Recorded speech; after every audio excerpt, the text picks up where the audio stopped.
Di video kali ini, kita akan bahas tentang bagaimana cara melakukan diet protein untuk ngecilin perut buncit. Atau topik yang akan kita bahas tentang ngecilin perut buncit dengan diet protein. Ini tergolong diet yang paling mudah, paling simple untuk dilakukan oleh siapapun, tetapi hasilnya sangat menakjubkan. Jadi kalau Anda penasaran, pengen tahu gimana caranya, pastikan Anda tonton video ini sampai selesai. Pengen punya body langsing tapi nggak mau kebanyakan teori? Gampang, minum aja Fat Activator setiap pagi. Fat Activator, pengganti sarapan untuk bakar kelebihan lemak badan.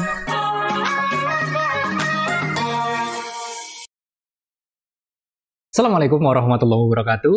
Sahabat-sahabat sekalian, jumpa lagi dengan saya Dika Mahendra dari dietmentoring.com. Sebuah kelas online yang akan membimbing Anda cara melakukan diet yang sehat agar bisa turun berat badan 4-9 kilo dalam waktu 30 hari. Ya, hanya dalam waktu 30 hari Anda sudah akan merasakan perubahan yang signifikan. Jadi silakan buka websitenya www.dietmentoring.com lalu bergabung. Sahabat-sahabat sekalian, di video kali ini kita akan bahas topik yang menarik tentang ngecilin perut buncit dengan diet protein ya. Kita diet protein, dan ini diet yang relatif mudah untuk dipahami sekaligus mudah untuk dipraktekkan secara mandiri, tetapi diet ini hasilnya sangat menakjubkan ya. Jadi dalam waktu sekitar 10 hari begitu, kalau Anda melakukannya dengan tertib, dengan benar, Anda akan merasakan sendiri manfaatnya. Yuk mari kita bahas detail A to Z tentang diet protein. Tapi sebelumnya untuk teman-teman yang belum subscribe, lakukan subscribe terlebih dahulu agar selalu dapat notifikasi setiap kali saya memposting video-video baru. Sahabat-sahabat sekalian, ketika kita ngomongin makanan, sebenarnya tubuh kita itu nggak bisa mengenali nama-nama makanan. Nasi merah, nasi putih, nasi pink, itu tubuh nggak kenal. Kemudian warna makanan juga nggak dikenali ya. Kemudian bentuknya juga nggak dikenali, rasanya juga nggak dikenali. Yang dikenali oleh tubuh kita adalah nutrisinya. Nah, nutrisi itu terbagi menjadi dua ya. Ada yang makronutrisi, ada yang mikronutrisi. Disebut makro kalau dia itu bisa dimetabolisme menjadi energi. Sementara mikronutrisi, vitamin dan mineral itu tergolong mikronutrisi karena dia tidak bisa digunakan dalam metabolisme untuk menghasilkan energi. Nah, ketika kita ngomongin makronutrisi teman-teman, ya cuman ada 3 doang. Pertama karbohidrat, yang kedua adalah lemak, dan kemudian yang ketiga adalah protein. Jadi, kalau kita ngomongin diet protein, maka makronutrisi terbesar yang akan kita konsumsi tentu saja adalah protein, gitu ya. Jadi konsep dasarnya diet protein tentu saja adalah kita mengkonsumsi protein dalam jumlah yang paling besar dan yang paling dominan. Mengapa kita melakukan diet protein? Ini penting untuk dijawab sebelum gimana cara melakukannya. Pertama, alasan pertama tentu sangat fungsinya yang sangat vital. Protein punya fungsi yang sangat vital karena itu di semua jenis diet, entah itu diet rendah karbo, entah itu diet rendah lemak, begitu ya, kedua-duanya sepakat bahwa kebutuhan protein itu harus cukup. Jadi semuanya, semua aliran diet itu mensyaratkan tercukupinya kebutuhan protein, mengingat fungsinya yang sangat vital.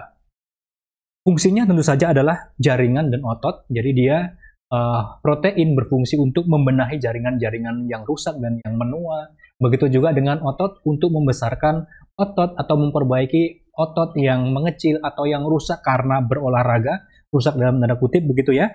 Dan kemudian protein juga penting dalam produksi enzim dan hormon. Enzim itu yang digunakan untuk menghancurkan atau mencerna semua makanan yang masuk ke dalam kita. Kalau kita kekurangan protein, ya enzim dan hormonnya akan bermasalah. Termasuk hormon di sini tentu adalah hormon reproduksi baik bagi laki-laki maupun perempuan. Dan yang terpenting, protein juga dia mempengaruhi body composition kita. Jadi kalau orang proteinnya itu cukup, biasanya ototnya dia akan besar begitu. Meskipun ditimbangnya dia berat, maka dia akan kelihatan bagus. Tapi kalau ototnya udah mengecil, ototnya kurus begitu ya, kurus kering atau kalau enggak sangat-sangat obesitas. Nah, orang yang obesitas biasanya body composition-nya itu ototnya itu sangat kecil. Kedua, mengapa kita harus melakukan diet protein? Karena diet protein itu diet yang mengenyangkan. Mengapa? Karena pada saat kita mengkonsumsi protein yang cukup, itu akan meningkatkan produksi sebuah hormon yang namanya hormon PPY dan hormon GLP-1. Nggak perlu dihafalin, yang pasti hormon ini adalah hormon kenyang. Jadi cepat menimbulkan rasa kenyang di dalam tubuh kita. Selain itu, kalau kita mengkonsumsi protein maksudnya, itu akan menekan produksi hormon grelin. Hormon grelin itu hormon lapar gitu. Makanya kalau kita makan protein, kenyangnya cepat, tapi kenyangnya awet ya. Makan sedikit kita udah kenyang, tapi kenyangnya bisa dalam waktu yang lama. Karena apa? Karena dia meningkatkan hormon kenyang sekaligus menurunkan hormon lapar. Dan yang terakhir teman-teman, pada saat kita mengkonsumsi protein yang cukup, maka dia akan meningkatkan metabolisme. Makan protein itu bisa meningkatkan metabolisme 20-35%. Jadi kalau metabolisme kita lancar, maka tubuh akan membutuhkan energi yang lebih besar dan tubuh bisa membongkar body fat atau lemak badan kita dalam jumlah yang lebih besar. Itu alasan mengapa kita perlu melakukan diet protein. Pertanyaan berikutnya, kita mengkonsumsi protein itu seberapa banyak sih begitu ya, atau seberapa banyak sih protein yang harus dicukupi kalau kita melakukan diet protein? Jawabannya tentu saja tergantung dari daily activity kita atau aktivitas harian kita. Semakin aktif tentu kebutuhan proteinnya semakin banyak, semakin pasif kebutuhan proteinnya juga akan semakin sedikit begitu ya. Yang pertama, kalau kita tergolong orang yang mager itu malas gerak, ya jarang, bisa dikatakan seminggu sekali pun nggak pernah berolahraga. Maka kebutuhan proteinnya, kalau kita mau melakukan diet protein adalah 1:1. Maksudnya gimana? Maksudnya setiap kilogram berat badan kita, itu kita mengkonsumsi 1 gram protein. Kita kasih contoh nih, misalnya berat badan Anda 80 kg, begitu ya, maka konsumsi proteinnya itu adalah 1 gram per 1 kg berat badan kita, berarti konsumsi proteinnya adalah 80 gram per day atau per hari. Tergantung teman-teman mau membaginya berapa kali. Kalau sehari makannya 2 kali ya berarti sekali makan paling enggak ya 30 gram protein, terus nanti makan yang kedua itu misalnya 50 dan lain sebagainya. Atau bisa juga dibagi menjadi 2 kali, 3 kali atau 1 kali doang. Ya, makan 1 kali, 2 kali atau 3 kali itu nggak terlalu penting. Yang terpenting kebutuhan protein hariannya tercukupi. Kalau Anda makannya cuma 1 kali ya berarti sekali makan langsung 80 gram proteinnya. Kalau makannya 2 kali ya dibagi 2. Jadi jangan disalahartikan kalau makan sekali proteinnya jadi sedikit. Atau makan 2 kali proteinnya jadi lebih banyak dan lain sebagainya. Enggak. Sesuaikan aja kebutuhan hariannya. Lalu kalau Anda tergolong aktif itu kalau Anda berolahraga seminggu paling enggak ya 3-5 kali itu tergolong aktif. Itu kebutuhan proteinnya adalah 1:1,5. Artinya apa? Artinya setiap kilogram berat badan Anda mengkonsumsi protein itu sebesar 1,5 kilogram. Dengan contoh yang sama, kalau berat badannya 80 kg, maka per kilogramnya konsumsinya 1,5 gram. Berarti kalau dikali 80 adalah 180 gram. Sama dengan tadi ya, tinggal dibagi aja. Kalau makannya 2 kali berarti ya sekali makan paling enggak 60. Kalau makannya sekali doang ya langsung 120 gram. Begitu ya. Dan yang terakhir, kalau Anda nge-gym juga sedang bangun otot begitu, maka kebutuhan proteinnya jadi lebih banyak lagi, yaitu 1:2. Artinya setiap kilogram berat badan Anda, konsumsi proteinnya adalah 2 gram. Dengan asumsi kalau berat badan Anda 80 kg, Anda nge-gym, Anda bangun otot, berarti konsumsinya sehari 160 gram. Tinggal dibagi aja, kalau sekali makan ya 160, kalau 2 kali makan ya paling nggak 80 gram protein sekali makan. Apakah ini nggak berlebihan, Mas Dika? Apakah ini nggak berbahaya, Mas Dika? Jawabannya adalah yes, kita mengkonsumsi protein itu akan berlebihan. Itu tentu berbahaya. Semua yang berlebihan pasti berbahaya. Pertanyaannya, bisakah kita mengkonsumsi protein berlebihan? Jawabannya hampir nggak mungkin. Karena apa? Karena berlebihan itu kalau satu banding 2,5. Jadi setiap kilogram berat badan kita mengkonsumsi protein 2,5 gram, begitu ya. Jadi kalau dengan 80, berarti dia mengkonsumsinya berapa tuh? 80 kali 3, 240 gram. 240 gram itu kalau daging ayam, dada ayam gitu ya, itu ya sudah sekitar 2 kilo gitu. Mungkin lebih dari 2 kilo. Dan kita nggak akan mungkin konsumsi protein sebanyak itu. Jadi benar, konsumsi protein berlebihan itu berbahaya, tapi konsumsi protein berlebihan itu jarang-jarang dan sangat sulit terjadi. Karena apa? Karena makan protein itu cepet banget kenyangnya. Berikutnya, sekarang sumber proteinnya apa, Mas Dika, yang bisa dikonsumsi?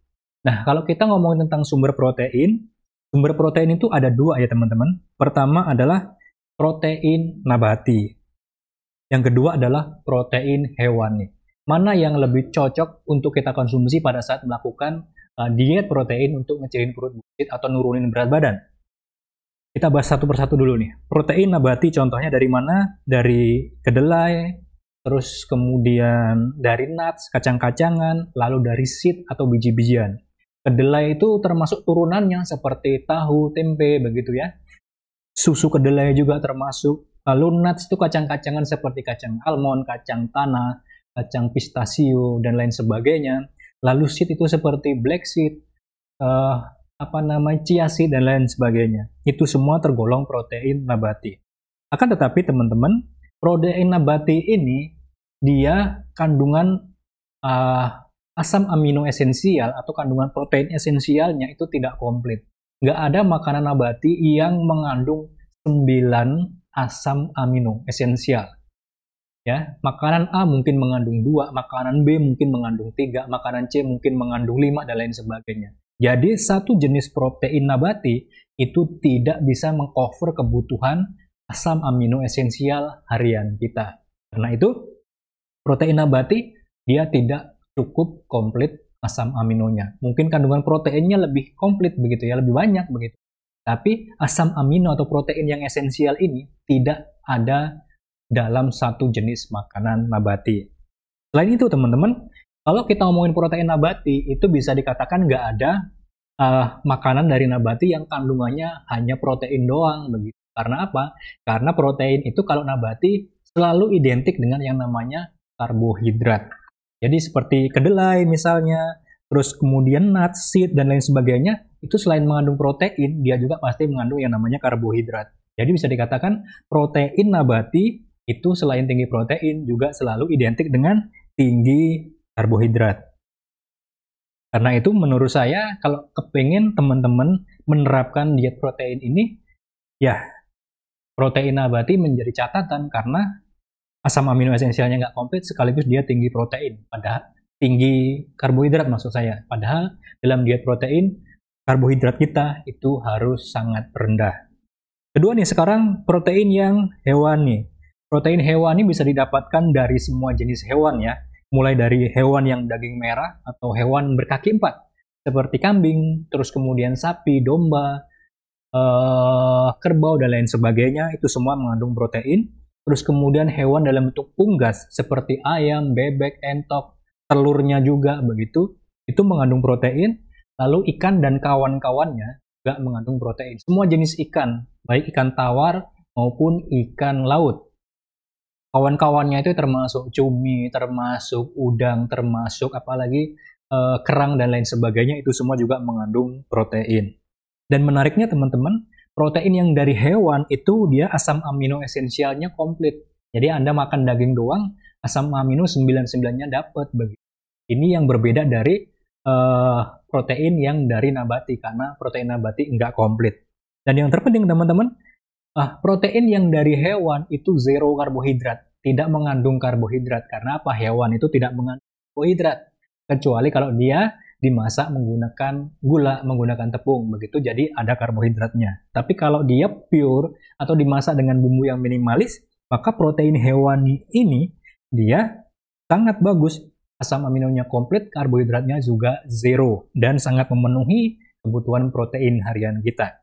Jadi, dalam diet protein kali ini, saya menganjurkan untuk mengambil proteinnya dari hewan dan menghindari untuk sementara waktu protein-protein yang dari nabati karena tadi ya ada karbohidratnya yang tinggi sekaligus asam amino esensialnya nggak komplit. Lalu berikutnya, cara masaknya gimana Mas Dika? Dagingnya diapain? Boleh nggak dibakar? Boleh nggak digoreng? Dan lain sebagainya. Jawabannya tentu saja adalah masaknya itu bebas. Bebas artinya dengan beberapa catatan. Contoh nih, dibakar boleh nggak? Boleh. Digoreng boleh nggak? Boleh. Dipepes? Boleh. Disop? Boleh. Dikukus? Boleh. Direbus juga boleh.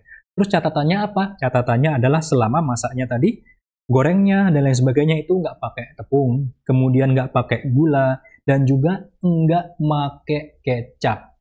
Simple ya. Jadi cara masaknya dibebasin. Kalau nggak mau goreng-gorengan karena sekarang minyaknya mahal, ya udah dibakar aja, dipepes aja, direbus aja atau disop aja. Yang penting memang Anda suka dengan cara masak itu. Yang penting nggak pakai tepung, nggak pakai terigu, nggak pakai gula, dan nggak pakai kecap. Sesimpel itu. Nah, kalau mau pakai bumbu-bumbu gimana Mas Dika? Boleh pakai bumbu-bumbu yang minimalis. Contohnya kalau menggunakan bawang putih silahkan, bawang merah silahkan, cabai juga dipersilahkan, menggunakan lengkuas misalnya, menggunakan kunyit diperbolehkan ya. Karena itu memang mengandung karbohidrat, tapi kalau karbohidratnya hanya diambil dari bumbu ya, insya Allah masih di batas-batas yang bisa ditoleransi. Gitu ya. Soal cara masak mudah-mudahan teman-teman bisa memahami nih cara masaknya seperti apa. Nah sekarang yang terakhir nih, kapan nih waktu makan proteinnya Mas Dika gitu. Cara makan proteinnya, waktu makannya menurut saya yang paling efektif adalah diet ini dikombinasikan dengan intermittent fasting atau puasa intermittent. Apa itu puasa intermittent fasting? Sudah pernah saya bahas di video sebelumnya. Jadi silakan cari video saya. Sebelum video ini ya, saya sudah bahas tuntas A to Z tentang intermittent fasting. Gambarannya kita nggak makan tapi masih boleh minum. Nah, puasa intermittent fasting yang paling ideal itu adalah kita menerapkan jendela 16/8. Artinya 16 jam kita puasa nggak makan tapi masih boleh minum, dan kemudian 8 jam kita baru makan. Contoh nih, kita mulai puasa sejak jam 20 atau jam 8 malam sampai besok jam 12 siang. Jadi antara jam 8 malam sampai jam 12 siang teman-teman nggak makan, cuman minum doang. Lalu nanti baru makan proteinnya tadi, yang dari hewan yang dimasak bebas tadi, itu dari jam 12 sampai jam 8 malam. Jadi silakan jeda waktu antara jam 12 sampai jam 8 malam itu mau makan 2 kali atau 1 kali silahkan, yang penting kebutuhan protein hariannya tadi terpenuhi. Kalau Anda misalnya mager 1 gram per 1 kg berat badan, kalau Anda relatif aktif bisa 1,5 gram per kilogram, kalau Anda nge-gym misalnya bisa sampai 2 gram per kilogram berat badan. Nah, pada saat puasa intermittent fastingnya, Anda masih boleh minum apa? Minum air mineral, Anda minum kopi atau minum teh tanpa gula, atau kalau pakai pemanis bisa yang tanpa kalori seperti stevia dan sucralose. Dan agar waktu melakukan puasa intermittent fasting teman-teman itu nggak mengalami hipoglikemik atau nggak gemeter, nggak kelaparan, nggak keringat dingin, nggak keliengan dan lain sebagainya, teman-teman bisa mengkonsumsi yang namanya MCT atau medium chain triglyceride. MCT ini akan memberikan energi yang instan kepada teman-teman, sekaligus juga dia akan membuat tubuh Anda mengenali lemak badan sebagai sumber energi secara lebih cepat. Kalau tidak mengkonsumsi ini mungkin butuh waktu sekitar 1 minggu agar tubuh bisa mengenali lemak. Dengan mengkonsumsi MCT hanya butuh sekitar 2-3 hari tubuh bisa mengenali body fat sebagai sumber energi, gitu ya. Nah, MCT ini bisa Anda dapatkan dalam bentuk minyak seperti virgin coconut oil, atau bisa juga dari MCT oil. Tetapi rata-rata orang itu akan mual kalau minum MCT dalam bentuk minyak. Karena gimana pun yang namanya nelan minyak itu ya memang bikin nggak nyaman gitu ya. Dan bahkan ada yang memaksakan diri untuk minum, dia akhirnya muntah-muntah.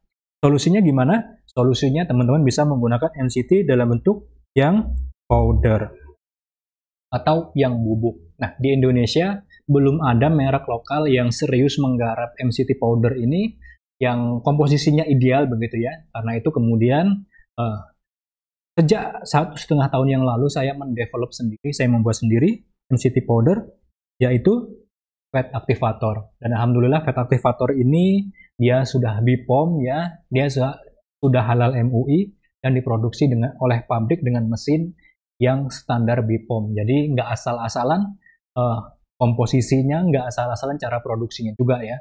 Udah aman, halal, dan kemudian ini sangat efektif karena komposisinya 100% adalah lemak rantai medium. Nggak dicampur-campur dengan lemak rantai panjang dan nggak dicampur-campur dengan tepung-tepung yang mengandung karbohidrat yang bisa mengganggu diet teman-teman. Jadi silakan teman-teman lakukan diet protein ini dan kemudian kombinasikan dengan intermittent fasting dan mengkonsumsi fat activator pada saat melakukan puasa intermittent fasting biar nggak gampang loyo. Oke, sahabat-sahabat sekalian, itulah video kita yang membahas tentang cara melakukan diet intermittent fasting. Mudah-mudahan saya ralat, maksudnya cara melakukan diet protein untuk ngecilin perut buncit.